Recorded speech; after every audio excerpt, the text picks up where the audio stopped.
Landerneau. Son pont, ses habitants, ses minéraux. Prenons par exemple le microgranit de ce petit immeuble du centre. Dans les habitants de ce bloc de microgranit, on peut citer parmi tant d'autres Freddy, Géra, Paulette, Mireille, Clotilde, Bijou, Gontran ou bien encore Tara le pissenlit. Intéressons-nous un peu à ce dernier. Tara s'est installé ici il y a 2 ans alors qu'il n'était encore qu'une graine portée par le vent. Il n'a jamais connu ses parents.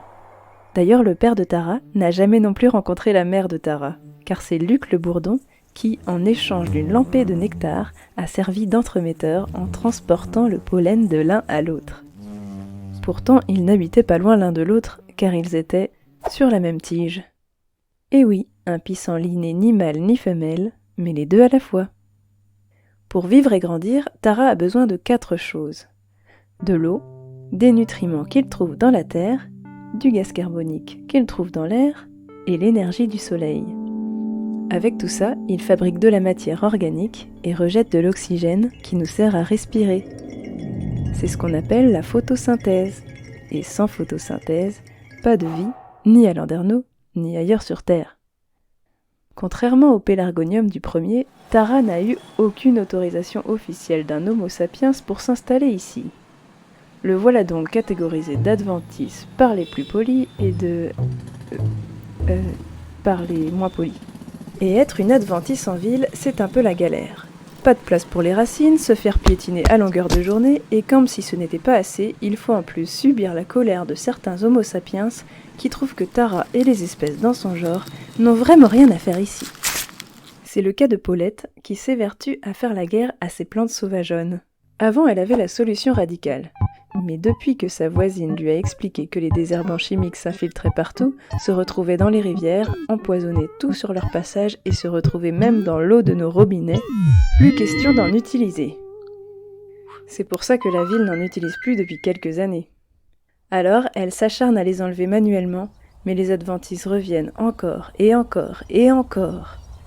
Paulette est exaspérée. « Paulette, vous ne voulez pas faire la paix avec ces plantes ?